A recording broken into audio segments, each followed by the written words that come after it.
get asked a lot of times how I stay on track, how as a busy mom I manage to meal prep and all that kind of stuff. And a lot of people get overwhelmed with meal prep because they think of it and they think of making too much food all at once, and they don't think about breaking it down into small steps. So I'm going to share with you some of my meal prep tips that have helped me master the meal prep and not end up throwing food out at the end of the week or, making too much food, because I've done that before too. That you make too much food and then you end up wasting it, which is the exact opposite of what you wanted to accomplish. So my first tip is plan out your week. So sit down with your calendar and find out what days you have what. If you know that on Tuesday one of the kids has sports, or on Wednesday, or you know that you're going to be, here, there, and everywhere certain days, make sure that you plan for that. So that if you're not going to be home till later, then you know that something's ready. And you can just pop it in the microwave, or you can have something popped in the slow cooker. Sit down and plan out what you're going to have for your snacks, what you're going to have for your breakfast, your lunch, and your dinner, and then plan out what you need to actually prep. So some of my go-tos that I usually do is I do prep a salad. And by prepping a salad, that means I buy just a bagged one at the grocery store, whatever one I feel like grabbing that week. I throw in some spring mix or spinach, whatever I have in the fridge, and leave that in the fridge. I don't mix the dressing in with it.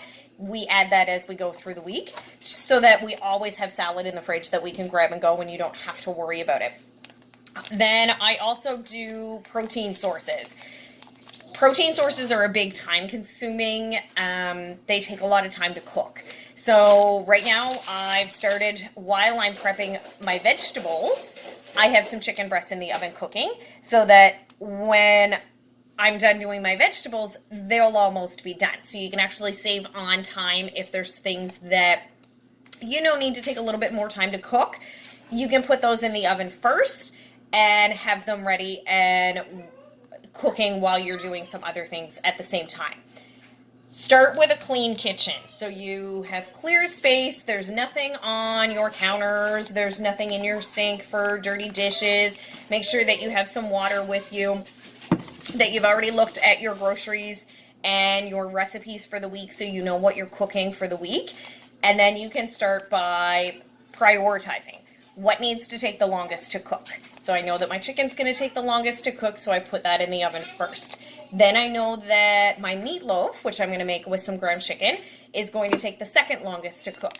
So after I get my vegetables done, I'm going to get my meatloaf ready and prepped and in the pan so that that can go in the oven as soon as the chicken breasts come out. Then I know that I'm going to make some protein waffles. They're going to be made and ready to go in the oven right behind the meatloaf or at the same time, because I can put two pans in my oven at the same time. So that saves on time, that saves on electricity, all of that kind of stuff. Then I know that I have some steaks here that I need to cook up for supper as well for the kids and hubby. So that's on the plan as well. I haven't quite decided how I'm going to do those yet though. And then that's what we're going to have prepped for this week. So a lot of people tend to get overwhelmed when they think of meal prep because they think, oh my God, I have to do a full week's worth of meals for a family and I don't have time to do that. Like I physically don't have enough time to do that every single weekend. You don't have to start that big. You can start by prepping just the meals for the next day and going from there. And instead of overwhelming yourself, just plan out one or two things. Like if you want to prep your breakfast for the week, you can prep those. If you want to prep your lunches for a few days, prep those. If you want to prep your supper, your dinners for a couple of days, do those. Don't overwhelm yourself. It's supposed to be something that makes your life easier, not more complicated. So after I mixed, my salad's in the bowl there, that's ready to go in the fridge. I've got my chicken is in the oven. I'm going to get into chopping some vegetables, make another salad. Then I'm going to get the meatloaf ready. And then I'm going to do, you know, some waffles and all of that sort of thing. So that's my tips for you guys today on some meal prep to keep things easy. And I hope it helped you, and we'll talk to you guys later.